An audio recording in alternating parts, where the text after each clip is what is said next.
Bienvenue à ce nouveau numéro de la revue hebdomadaire de presse.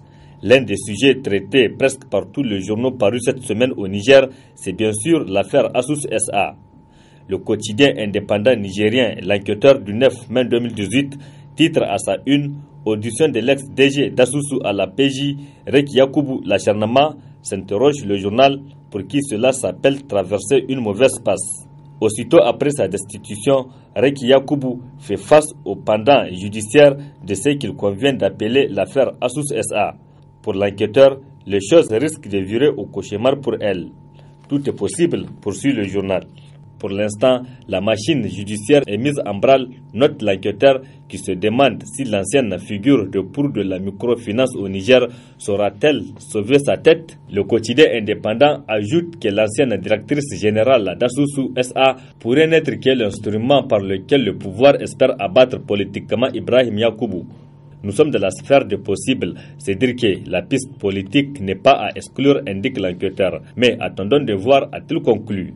Reki Jarmakoy traînerait-elle des casseroles?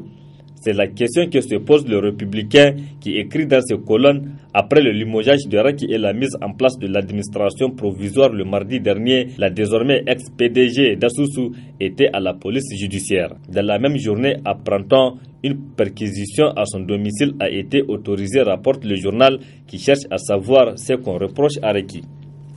Doit-elle justifier la destination de quelques milliards qui sont disparus de comptes d'Asusu selon certaines sources, s'interroge le républicain. Quant au nouveau républicain, titre à sa une, affaire Asus SA, l'interpellation des DG de la Sopamine, Lonani, Sonidep et Nigelec s'impose, s'exclame le journal. S'il faudrait aborder de fond en comble les désormais incandescents dossiers de la société de microfinance Asus SA, l'on s'acheminerait inévitablement vers l'interpellation des DG de la Nigelec, Sopamine, Sonidep et Lolani, note le journal, pour qui elle s'impose d'elle-même pour une question d'équité dans le traitement du dossier, s'exclame le nouveau républicain. Selon toujours ce journal, les créanciers, notamment les grosses entreprises d'État, doivent justifier le choix de cette structure pour le dépôt de leurs fonds. Les services spéciaux chargés d'inspecter la gestion des entreprises publiques se doivent de jeter un coup d'œil afin de prouver que le choix porté sur Asusu est véritablement une option désintéressée, pense le journal. Le journal qui nous apprend en même temps que 4 centres de santé privés sont sommés de fermer avec un point d'exclamation. Selon le journal, la décision du ministère concerne le cabinet médical Awarke dans la commune de Zander, le cabinet médical Bornou dans la commune de Difa, la salle d'accouchement de Kawar à Zander et la salle de soins de la médecine chinoise et de la pharmacopée à Maradi. Le journal explique cette décision du fait que les promoteurs des 3 premiers centres sont des agents de l'État en service dans les localités où ils ont créé les 10 centres et le promoteur du 4e centre est d'origine camerounaise. Restons toujours avec le nouveau républicain qui s'est également intéressé auprès de la Banque mondiale au Niger. Et le journal titre « La Banque mondiale accorde un prêt de 13 milliards de francs CFA au Niger pour améliorer les capacités d'irrigation au Sahel ».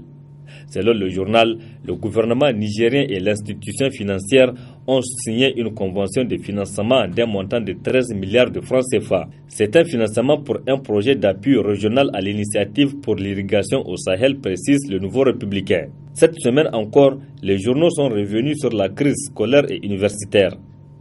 Dans sa dernière parution, Mutation écrit à sa une « Crise scolaire et universitaire, l'impasse » s'exclame le journal. Selon ce journal, la crise a atteint un point de non-retour. Toutes les tentatives de ramener la sérénité sont restées vaines. La guerre des tranchées, la radicalisation des positions ont eu raison du dialogue constructif, indique Mutation. Comme si cela ne suffisait pas, l'Union des scolaires nigériens USN a lancé un mot d'ordre de grève illimité à 1 mois des examens de fin d'année, s'alarme le journal. Car si toute cette crise venait à perdurer encore, elle aura, c'est sûr, à court, moyen et long terme, des conséquences fâcheuses pouvant déboucher sur des conflits susceptibles de mettre en péril la stabilité même du Niger, s'indigne Mutation. Le journal qui nous apprend aussi l'intronisation du 12e Samna de Tibiri.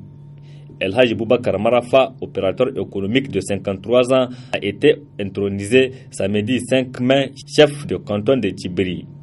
La principauté de Tibiri a été fondée en 1850 par Karche Tunkara, originaire de Lougou, dans l'Arewa actuel, canton de Dogondouti, nous rappelle le journal. Élu en août 2017 pour succéder à son père Marafa Kiassa, qui a régné 36 ans durant, Samna a été intronisé en grande pompe en présence de plusieurs personnalités politiques, précise le journal. Sur le front social, l'actualité lui revient sur le combat de la société civile nigérienne contre la loi des finances 2018. Et le journal écrit dans ses colonnes « Journée d'action citoyenne, la société civile à bout de souffle » s'exclame le journal. Le journal qui note depuis 3 semaines sur le statu quo. Les acteurs, ou du moins ceux qui restent des activistes de la société civile, n'arrivent pas à prendre la relève. Depuis quelques semaines, poursuit l'actualité, l'on n'assiste qu'à des effets d'annonce consistant à prédire des grandes manifestations de rue.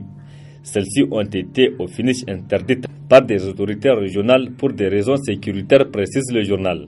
Toutefois, le lundi 14 mai prochain, le comité de relève projette d'organiser une seconde journée de ville morte à Niamey, nous rappelle l'actualité. Autre fait ayant intéressé les journaux parus cette semaine, c'est le voyage du président de la République en France. Où se trouve le président Issoufou? C'est la question que le Courrier a posée. Selon ce journal, les Nigériens s'interrogent beaucoup sur le dernier voyage du président Issoufou. Parti de Niamey à destination de Paris, selon le communiqué officiel.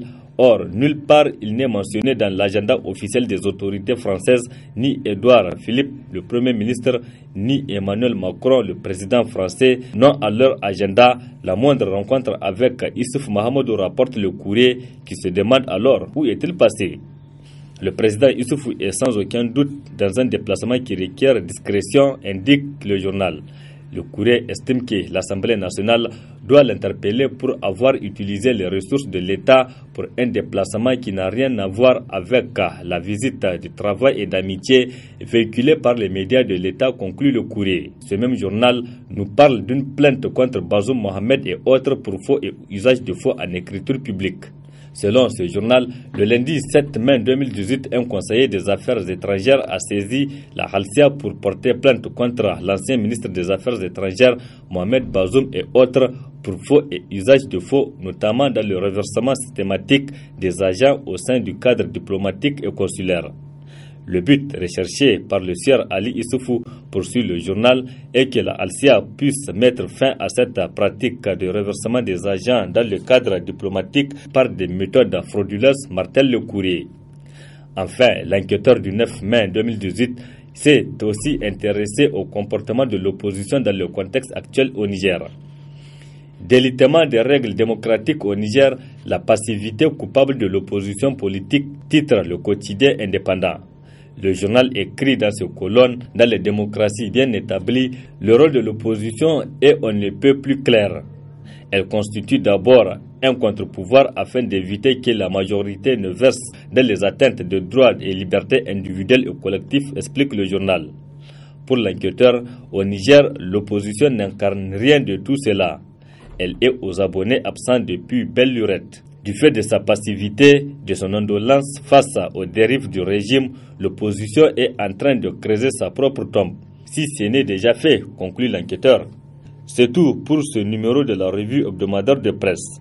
Rendez-vous plaise à Dieu la semaine prochaine avec toujours le même plaisir.